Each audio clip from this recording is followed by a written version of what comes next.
Sometimes men just gotta be men. I mean, we love to try to fix something, even if we don't know how, or if we can't, we want to at least have that opportunity to try. Not always successful, but sometimes we are.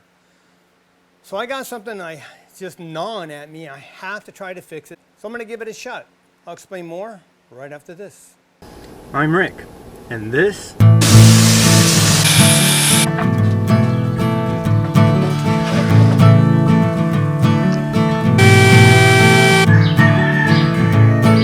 Shut the heck up, you stinking roosters.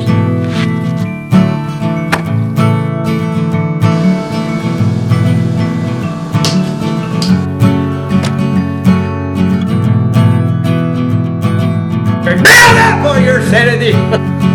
This is The Shack. Hello and welcome back to The Shack. My last couple of videos, I have been reviewing a Huepar Laser Level. I'll put a link to that video up here, I think. The mount itself had an issue. I contacted Huepar. They said, yeah, that's not right. They sent me a massive upgraded one, but that doesn't fit in the kit. So I've been thinking about it, and I figured, you know what, I'm gonna give it a shot. I'm gonna try to see if I can fix it, because I kind of have an idea why it's binding not working properly, but just because I think it might be that doesn't necessarily mean it's going to be that. So I'm gonna readjust camera.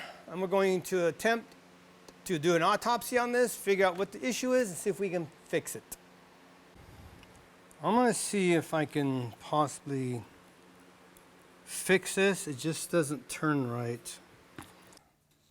This video is way too long, so I'm going to show you the end result, and then I'm going to show you how I did it. So this moves very effortless. So smooth, and watch it right there. Boom, lock. See, it doesn't even move now. Put it on the bottom so I don't move it. Boom. Doesn't even move now. Same as this one. You see right here? A little bit of play. This one's got a lot more. Didn't have any play prior to me fixing this. This one is much stiffer. Locks in. Really stiff. I may end up popping that off and doing what I did to this one. I'm going to readjust the camera. I'm going to actually take this off and show you how it comes off with the spring. What I did, how I adjusted this so it's very smooth now. You can't really see in here very well. I'm going to take this off so I can show you exactly what I did. This is the spring clip that holds the shaft here pushed against the back of the mount to keep this gear in the teeth here. To get this clip out, basically all you do is you capture the spring here underneath. You push it back towards you and then lift up, because this got to get up over the shaft. So if I could do this upside down like this looking in, so I'm going to go over. I'll put my finger here just in case it flies up. Oops. Caption it right there, push back, and I lift up. There you go. When it's sitting in there like this, I'll put it that way, it's sitting in there, it's pushing on the shaft like that, so you get your screwdriver or whatever in here, lift it up, push it that way off of the shaft, and then lift up to get it past the shaft. It sets in here between two washers right there. Those two washers, that part of the shaft is smaller than this part of the shaft. So those two washers prevent this shaft from being pulled out this way. I did lose the little C clamp that snaps on right here, because I thought when I removed that spring this becomes loose. I thought, okay, so I can take that little C clamp off of there, the gear will slide off there, and I can get this off this way. No, the shaft right here is smaller than this part, and those two washers won't allow this shaft to be pulled this way. So basically you have to take the knob off, take the little nut off that is in the middle there, that little nut that's in there, take these off so the shaft can go that way. It won't go off any other way. So that created the problem So I didn't want to have to go through all that. So my thinking was I only had to get this knob pulled this way a little bit so this had more freedom to move. I played around a little bit with that nut in there. I put my 7/32 wrench on that nut. I just got a pair of pliers and grabbed right here. Since I can't take this gear off that way, even if I marred this up, it's okay because the gear stays here. Even with my little C clamp that snaps in right there, my little snap ring, this gear is not going to go anywhere because it's pressed to right up and down the teeth here. So this is the only area it's going to slide back and forth, so it's not going to go very far. So I did put it in here so I wouldn't lose it, and when I tried to snap it on, it goes bing! Yeah, I never found it again. It is what it is. As much as I use it, that's not going to be an issue. Got my little pliers. I held right here because part of this shaft right there is flat. So I was able to hold a flat spot and grab back here, hold it tight, and I took that 7/32. I basically did a half a turn originally, back, put this on, checked it again, and did another half turn, and I'm at where I'm at now. There's a washer that sits against this, and a nut that sits against this.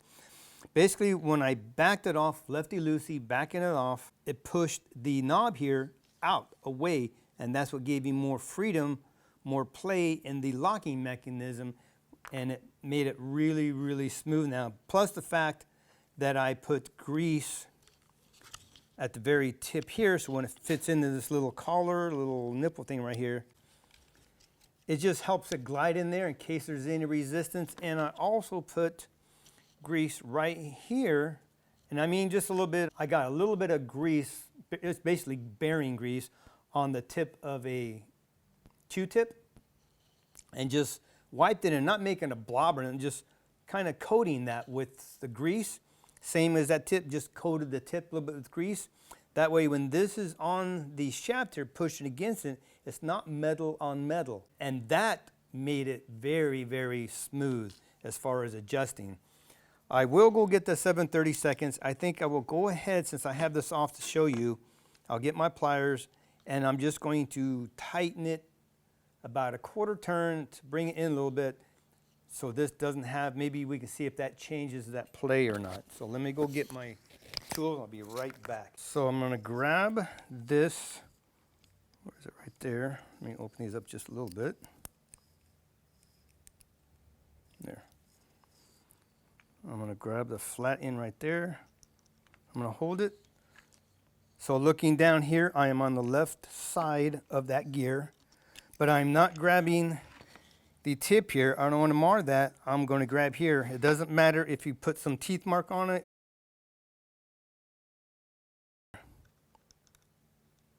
So I'm going to hold that right there, get my 7/32 wrench on here. Get this out of the way, find that hole it rides in. There it is. Well, you can't see. I'm going to get in here the best I can. Right there. See, I'm on. Oops, I missed it. Right there. I'm on it. So I'm basically just going to tighten that right there, quarter turn, and I'm going to leave it right there. So what I'm going to do, we're going to slide this on. Get that in the, I know you can't see right there. I'll get that in there where it's on the, get it in the gears. There we go. Perfect. Still has plenty of play. I think that's better. I'm going to bring this upside down and I'm going to try to look in here.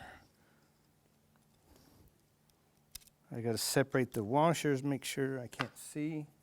Let me get my flashlight. Okay, they're separated, already been coated with grease. Slide it in this way. I'm going to make sure I get between the two. Get my light again. Make sure I got between them. Yep, I'm between both of them. And simply snap it in.